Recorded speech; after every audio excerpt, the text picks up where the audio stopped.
एक समय की बात है। एक राज्य में एक प्रतापी राजा राज करता था। एक दिन उसके दरबार में एक विदेशी आगंतुक आया और उसने राजा को एक सुंदर पत्थर उपहार में दिया। राजा वह पत्थर देख बहुत प्रसन्न हुआ। उसने उस पत्थर से भगवान विष्णु की प्रतिमा का निर्माण कर उसे राज्य के मंदिर में स्थापित करने का निर्णय लिया और प्रतिमा निर्माण का कार्य राज्य के महामंत्री को सौंप दिया।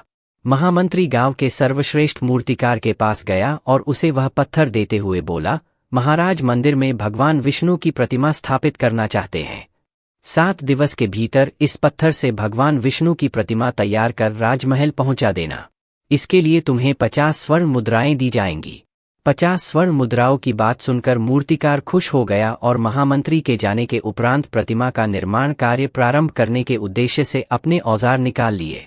अपने औजारों में से उसने एक हथौड़ा लिया और पत्थर तोड़ने के लिए उस पर हथौड़े से वार करने लगा, किंतु पत्थर जस का तस रहा।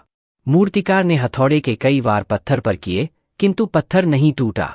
50 बार प्रयास करने के उपरांत मूर्तिकार ने अंतिम बार प्रयास करने के उद्देश्य से हथौड़ा उठाया, किंतु यह सोचकर हथौड़े पर प्रहार करने के पूर्व ही उसने हाथ खींच लिया कि जब 50 बार वार करने से पत्थर नहीं टूटा तो अब क्या टूटेगा। वह पत्थर लेकर वापस महामंत्री के पास गया और उसे यह कह वापस कर आया कि इस पत्थर को तोड़ना नामुमकिन है, इसलिए इससे भगवान विष्णु की प्रतिमा नहीं बन सकती। महामंत्री को राजा का आदेश हर स्थिति में पूर्ण करना था, इसलिए उसने भगवान विष्णु की प्रतिमा निर्मित करने का कार्य गांव के एक साधारण से मूर्तिकार को सौंप दिया। पत्थर लेकर मूर्तिकार ने महामंत्री के सामने ही उस पर हथौड़े से प्रहार किया और वह पत्थर एक बार में ही टूट गया। पत्थर टूटने के बाद मूर्तिकार प्रतिमा बनाने में जुट गया। इधर महामंत्री सोचने लगा कि काश पहले मूर्तिकार ने एक अंतिम प्रयास और किया होता तो सफल हो गया होता और 50 स्वर्ण मुद्राओं का हकदार बनता।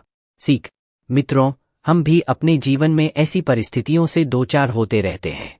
कई बार किसी कार्य को करने के पूर्व या किसी समस्या के सामने आने पर उसका निराकरण करने के पूर्व ही हमारा आत्मविश्वास डगमगा जाता है और हम प्रयास किए बिना ही हार मान लेते हैं। कई बार हम 1-2 प्रयास में असफलता मिलने पर आगे प्रयास करना छोड़ देते हैं, जबकि हो सकता है कि कुछ प्रयास और करने पर कार्य पूर्ण हो जाता या समस्या का समाधान हो जाता। यदि जीवन में सफलता प्राप्त करनी है तो बार बार असफल होने पर भी तब तक प्रयास करना नहीं छोड़ना चाहिए जब तक सफलता नहीं मिल जाती। क्या पता जिस प्रयास को करने के पूर्व हम हाथ खींच ले वही हमारा अंतिम प्रयास हो और उसमें हमें कामयाबी प्राप्त हो जाए।